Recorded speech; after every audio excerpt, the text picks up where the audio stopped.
Yeah, it is really getting clear. It is what are the goals? What is the why? What is the purpose? Who do you want to be the authority in your practice at? What's Yeah. your vision? And aligning your team. It kind of shakes itself out along the way, but as you become clear, you get that confidence to lead the team. Who wouldn't want to follow somebody who knows where they want to go?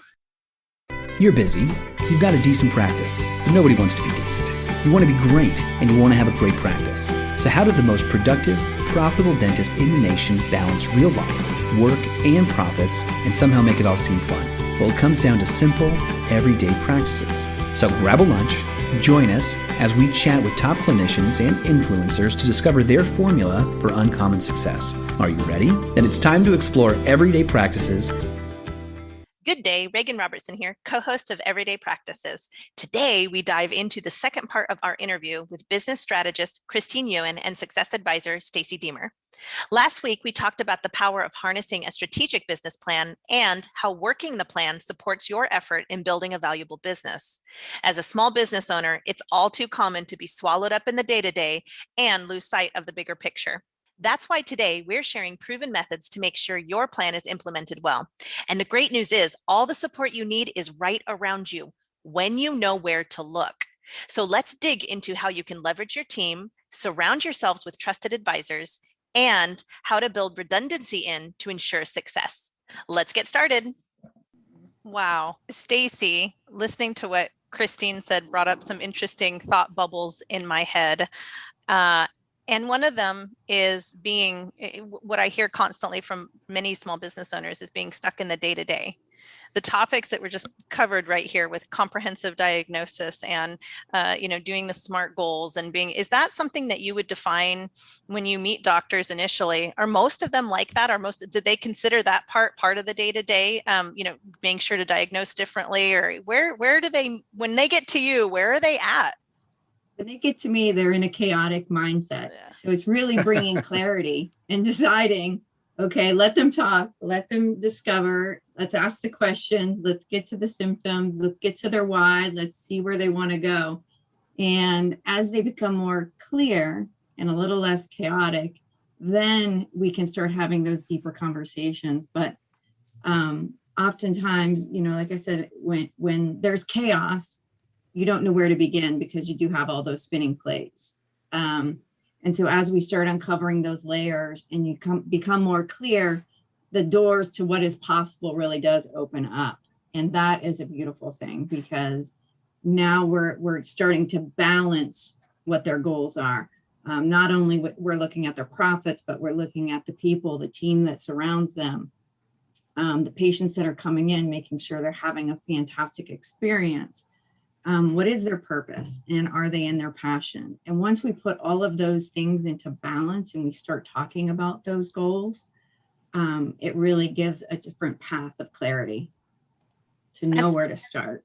How do you do it? I know I'm not supposed to ask how questions, but I mean, really, how do you get somebody to take a stop and be calm? I know for me personally, it's taken a lot of support. So I don't know that in my personal career trajectory that I really planned. I don't think that I planned to get to a point where I needed to say, I need advisors and I need support around me. I don't know why I didn't think that way. I guess I felt like I could just fly on my thermals and I would just be fine and I could pick up a book and do a DIY. And then I realized very quickly, no, you need advisors around you. You absolutely, this is new to you, just like it is new for many small business owners. So how do you do that? How do you get them to neutralize right away? Is there a secret that you ask them? Is there like a little snapping of the fingers? There's no real secret sauce other than listening, really taking that time out when a doctor decides or anyone decides to take that first step, enough is enough, calling a timeout, so to speak, and leaning into somebody, leaning into that trusted advisor, and opening up the dialogue, being fully transparent, really helps uncover what's going on, uncovers those symptoms. It's getting into trust, just like a new patient coming in. You may not really know all that is going on until you start uncovering, take those x-rays, take the health history, and start mapping out what the symptoms are mapped to the mouth with, or the body, the holistic approach. And it really is mapping it all together, I think that's building really, that trust. that's very well said, Stacy. Let's talk results. Let's talk results. Chad, I'm going to put you in the hot seat though right away. Ooh. Ready. I want to share some confidential anonymous like doctor stories with Christine and Stacy, and they've come prepared, but I'm going to ask you first. Great. Well, what have you experienced so far in your planning process with your experience now with evergreen planning? I mean, I know I've got to watch you explode from one practice to multiple practices and kind of been a fly on the wall through your ups and downs in your journey. Yeah. What has it done for you so far? I feel like our team has more harmony because I have clarity, harmony. I think those would be the two key words to it, that when I made a spreadsheet and said, here's our goals, here's who's in charge of it, here's when I want it done by, and and then I would move the task from red to yellow to green on whether it was, subjectively, like, have we completed it, and when I had it tasked to be completed. And then as I was going through the goals, I felt like as I was assigning a lot of people, certain tasks and delegating and stuff like that, all of a sudden, about 2 weeks into our 3-month plan, we were almost done. and I was like, wait a second, shoot. So like, I was like, that's the cool thing. Now we can coast maybe for the next month or two. And almost done with what? With hitting goals? Yeah, with our 3-month goals. In 2 weeks? Yeah, because when I Why are you spelled them out- surprised by that, Reagan? Well, I mean, that's an I interesting like to be question delighted. too. Delighted. Like you created more time. Yeah, I bet within 2 weeks Through I was done value. with. I bet I was done with 75% of my goals. And just so people know, like on my last 3-month goals, I had about 36 actionable items to get done, and so we got done with that within a couple weeks, 75% of it. And so like the last, let's just say like the last 8 or 10 of them, I took the next month to take care of. And then I, circled back and I thought to myself, okay, are we actually done with that? And have we completed that to full satisfaction? And so some of them, I would write an email to an associate candidate, and then I followed up with them, like, hey, how are you feeling about this or that? And, to hear back from them, because I had checked off that I had emailed, this associate candidate about a position. And then I thought, well, I suppose I could circle back and just, follow up with them. So I would go back into this, and then some of them I thought, I actually purposefully want to table that for a little while, because I don't think it's really important right now to be, it's almost, and one reason why, I was talking with a buddy, and I thought there's no use of me completing that goal where I'd have legal fees associated with it. I need to talk with him first to figure out, should we go in together on that? So it's almost a waste of money for me to complete that task just yet. But that was what was going on in my head. I just felt like my team, like as soon as I started hammering this out, I invited them into the Google spreadsheet that we had for it. And then I would assign the tasks and whatnot. And then they could also see which KPIs were the most important for each office to be taken care of. Everyone kind of knew their role, and it broke it down into more specific, doable things. So that's the smart part about it, was that as we were making it more specific and measurable and achievable and relevant and timely, and there's different, smart words or whatever, but really whatever you want to use for those, I would ask myself, is this it? For example, we started with one of my goals that I would have the PDA systems in place. Now that's not a SMART goal. And if the listeners my mind just blew. I'm like, that was one goal? Yes. So in other words, the whole PDA way. right. Bless your So heart. I know. So what's funny is that's a goal, It's a But I was- great goal. It's a great goal, but is it a smart goal? Like, is it measurable? Is it broken down into achievable tasks? And so when I looked at that, I was like, but see, I wouldn't have come up with that without spelling out the dumb way, like my first way of just saying, well, it is a goal, so I'm going to put it on paper. Now it becomes, well, I can work against it or for it or whatever, like I can think about it. And I can figure out, okay, what am I trying to say there? If I have my team looking at this and going, PDA systems in place. Well, yeah, we've got those in place. It's like, no, you don't even know. Like we have 5 of them in place, but we don't have 15 of them in place or whatever, And again, that question of done, right? Yeah, Are we done. Done. Yeah. And so basically that started the evolution of saying what systems and who's in charge of that system and how often should we evaluate that system. And boy, if that doesn't take me the next 5 or 10 years, I don't know if that'll be a 2-year plan to get done with, but having put it down, I think everyone then was more clear on, no, I'm marking this down, as opposed to just saying, hey, we should work on that. And then a year later saying, I thought we were going to work on that. We did say we were going to. Well, and I think, and again, just to add to what you were saying, I want to recognize a very strong leadership principle that you mentioned, my team, they. You aren't doing this alone. No. And you are recognizing what to delegate, who to delegate to, when to check in with them. The detail you put into that spreadsheet is beyond impressive. But the conceptually, this is, don't break your arm, patting yourself on the back. You're so funny.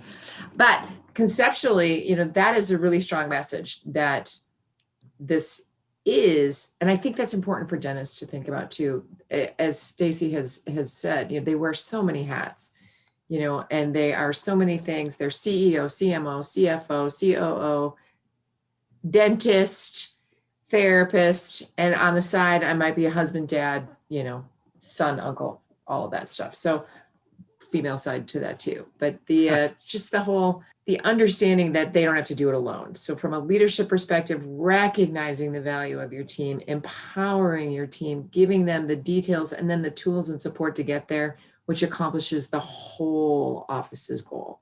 So I just wanted to recognize that that's something too. I think many dentists just feel very alone. Yeah. But your description of how you shared your vision, shared your goals, asked for help, helped them get there, I think is a great model. Right. And what's cool is I made a few subsequent charts, and then I would say, Maddie, you're in charge of this chart. Dr. Emily, I want you to fill out once a week, to put in the weekly stats for this chart on how the doctors were doing on case acceptance. And then she would write back and say, which kind of case acceptance? And I'd be like, good question. You get what I'm saying? So as we're thinking out loud. Deeper. Yeah. Yeah. And so it would, like, when I thought I was clear, come to find out I'm not. And, so just bouncing it back and forth. In other words, we don't have to be the dictator that does everything. And if you are, you're struggling a lot more than you need to be. So I was just kind of curious, Stacy, you had a doctor that went through a lot of development of his leadership skills over the last year. Can you kind of tell me about him? I mean, we're going to leave it at him anonymous, but I think you know who we were talking about from us just chatting before recording. Absolutely. So imagine you as a new young business owner purchasing a practice that came with a team, that came with patients, pre-COVID, and knowing the direction you're going to. That was this doctor. And where do you begin?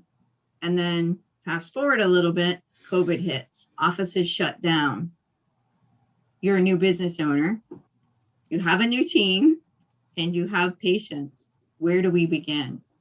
That is a lot of pressure for a doctor to take on. The weight on his world, young doctor, 2 kids, young family, and a lot of spinning plates. So really watching him developing his leadership skills, developing his vision, developing where he wants to go, leading with the end in mind, and then leaning in for support. How do you get there? He really started developing clarity. And I keep sensing and I keep hearing that word come up as we're talking today. Chad, you mentioned it several times, is, once you hit this goal, well, I hit this goal within 7 weeks and I've got X amount of weeks left. I feel like, am I done? Or do I get more clear? Like Christine had said, when is done? And that's exactly how this doctor started performing, is as he's developing his leadership skills, he became more clear. And with clarity he became more confident. And as you become confident as a leader, you're able to put that out into your team. Your team senses that. You're feeling the joy of being an owner, and the team feels that. So they know where you're going and you're putting the steps along the way. It's a lot easier for a team to know where they're going than always being on their heels reacting to what you want to happen. They can be that one step ahead. I'm sure, Chad, you have that wonderful assistant who's already got the room set up, or as you're sitting there, she's already handing you that instrument where you're not even asking. That's always getting that team involved by getting them one step ahead. And it really shifts the mindset of the entire team, bringing more joy and purpose into what they're providing to get to those goals as a team. Well, that's where I've really seen this person really grow. Sorry. Yeah. No, I was just going to say, we are even talking about parenting with another couple last night. And it's just like, you can do it the hard way and take 30 minutes to do, the chore of cleaning the room. Or, it could really take 2 minutes if you just did it. If you just owned it, you could get, and sometimes I just realize that when we're clicking, when everything's firing the way that it should, pistons are going to move a lot better when they're working in harmony. But if they're working against themselves, if they could say, ouch, and that hurts, they'd be screaming all the time, like, this hurts. And it's like, yeah, you guys aren't even firing together. All you're doing is firing, but that doesn't work together. And then as soon as you do fire together, it's like, it actually is easy. Like, machines are meant to work well. And when they do work well, all of a sudden it's just like, well, this is like, the day actually went easy. What's driven with a purpose. Yeah. Not just energy for energy's sake, but it has a focus and an intent that goes with that. Yeah. So when you were talking, Stacy, with this guy about setting up his plans and stuff like that, what were some of the things that he ran across as far as problems, or did he? I mean, did he run across problems in enacting his plan? Oh, yeah, absolutely. Like anything, there's always obstacles that tend to getting in the way, and knowing how to go around them, get through them, or get support up and over them was key. Do I get rid of my team? Do I get a new team? Those were questions that constantly came up. Are they trainable, or is it me? So there were a lot of those questions that kept coming up. And again, it's like, if I react here and get a new team, if I act here and get a new team, what's the reaction on the other side? It may put your existing patients into a lack of trust, because those patients know that team. So it's really being clear on knowing what action is going to happen from the reaction that you want to happen, but knowing, leaning into the trusted advisor. Like I said, those obstacles do come up, and it's those questions of what to do next. How do I optimize my team? Did you have to ask him to get more smart on his SMART goals? I mean, like in a nice way, like, okay, so you want, what I'm wondering is that kind of universal, or is it just me that I have to evaluate whether I'm... Yeah, it is really getting clear. It is, what are the goals? What is the why? What is the purpose? Who do you want to be the authority in your practice as? What's your vision? Yeah. And aligning your team. And it kind of shakes itself out along the way. But as you become clear, you get that confidence to lead the team. Who wouldn't want to follow somebody who knows where they want to go? Right. Well, and if I can add to that, Stacy, I think you do such a good job when we're so we're here to help. And you're introduced to a new doctor, and you show that we care. The relationship that you build, is just incredible. And what they share about their why, and knowing what their why is. And from the coaching and consulting and strategy standpoint, this is how the team then helps the doctor handle those obstacles, right?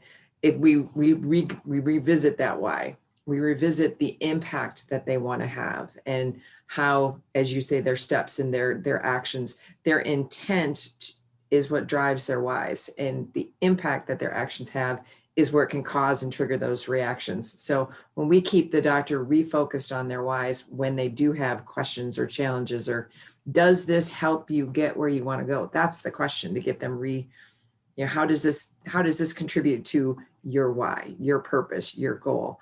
And that's also how they lead their team, to get them behind that why. And if the team's not in alignment with them, that's where the training opportunity is. That's what the doctors can learn to bring their teams into alignment with where they want to go.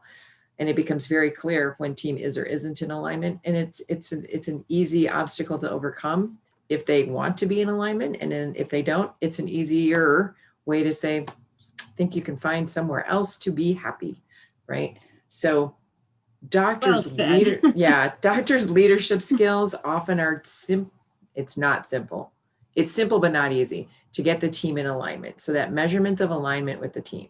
And that is where, the coaching support is there, the trusted advisor position of helping them understand how to get their team to move with them if they want to.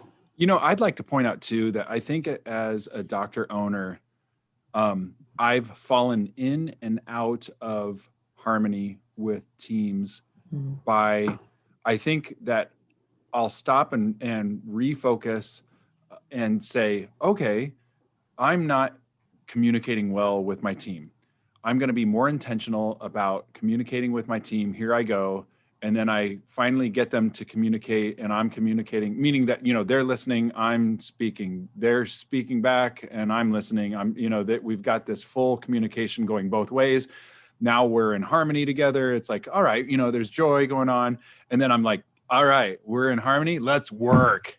And then we work and work and work and plug and chug and plug and chug. And, it's like driving a car, like a super long distance, and all of a sudden some fan belt breaks. Right. It's like, wait a second. It's not supposed to break. We already fixed the car, but it's the done principle, where it's like we took it to a mechanic and we got fixed and we're done. So now we should be able to work forever, like just hardcore, let's work. And then all of a sudden someone's like, but I just don't feel like you're appreciating me. It's like, no, I appreciated you like 5 years ago when, remember? Remember 5 years ago. You're the guy that doesn't get his oil changed when he's supposed to either. I bought the car 5 years ago. It should be fine. I do not. Synthetic and go years and years. No, just kidding. But it's along those lines where like I have to then go back and say, crud, we've got new people. We've got new problems. I need to reestablish good communication and good leadership. So in other words, I fall in and out of, I think I should say my team falls in and out of love with me for my Valentine's Day, right. But and it's perfect timing.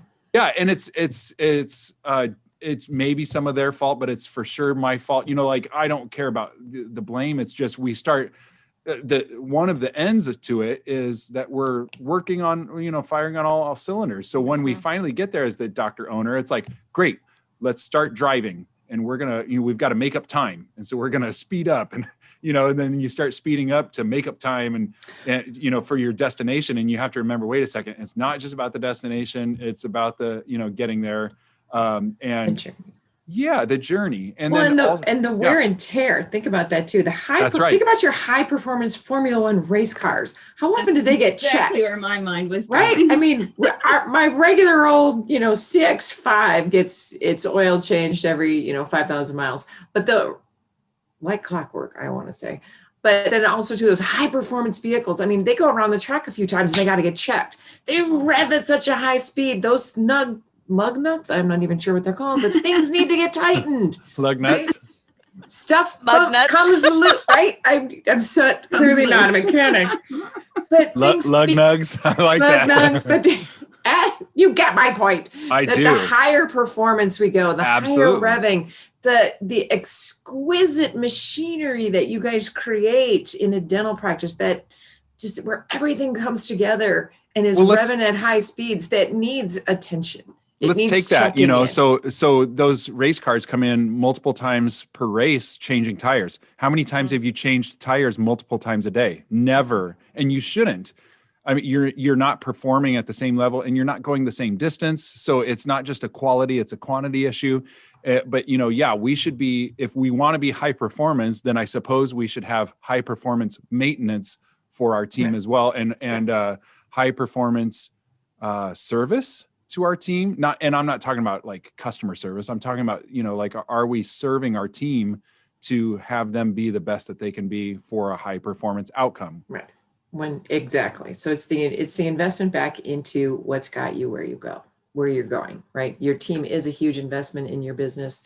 Your systems are an investment in your business, your equipment, your IT, all of that. All of those need checking in on, right? Mm-hmm. So again, I think that's a nice cycle back to the 90 days and the evergreen revenue cycle. So as we change our model, we have to make sure everything's nice and tight and working well together. That includes your team, that includes your equipment, that includes your messaging, your communications, your lug nuts, all that. I'll never live this down. I'm seeing a pattern here. I'm definitely seeing a pattern. Nice full round circle you brought us around, Christine. Thank you for that. It sounds to me like, successful business owners, successful dentists, and as leaders as well, they have a willingness to take a second look. They have a willingness to ask why and not let things run on autopilot. And doing that periodically, so it's not a one and done. And I've heard I've heard Bruce and Victoria say often, go back to basics. And sometimes you have to go back to basics, but really I think you have to go back to basics fewer times if you're willing to maintain and keep going and have that willingness to take a second look. And keep tightening things as you go, right? It's like the maintenance as you go and the improvements as you go, and just doing things a little bit differently, a little bit better is how you grow. It's that slow and steady concept, right? There is no instant fix for losing weight and keeping it off. It is the good old basics of eat less or work out more, right? It's mathematical, calories in, calories out. So, that's one of those back to basics. That's a foundational piece that isn't going to change. So yes, there is a lot of foundational information in what we do in a dental office and how we maintain that business too. Good foundational structure, systems, and checking in on that over time. That also reminds me, as you were talking about growing, it just kind of rang a bell that if we put a seed into the ground and said, I watered it, and it's like, that was 6 months ago. But you're done, but you did it. Done. It doesn't count, but, as opposed to continually nurturing it. I think that might've been the word that I was looking for with your team. Are you nurturing them along the way? Mm-hmm. Yeah. This has been enriching. Thank you, Christine, and thank you, Stacy, for joining us today for this really enlightening conversation. Done is not done. Let's take a second look and water consistently. Nourish to what you want to do. Way. Absolutely. Well, thank you both for being guests of ours today and sharing some really good nuggets that I think is going to make a great impact for dentists looking for this. So thank you both. Thanks for coming on, ladies. Our pleasure. Always a good time to be here. Bring your lunch or take us to the gym again next week to improve your everyday practices. Also, subscribe on iTunes, follow us on social media, and sign up for our email list. Now get out there and win with everyday practices.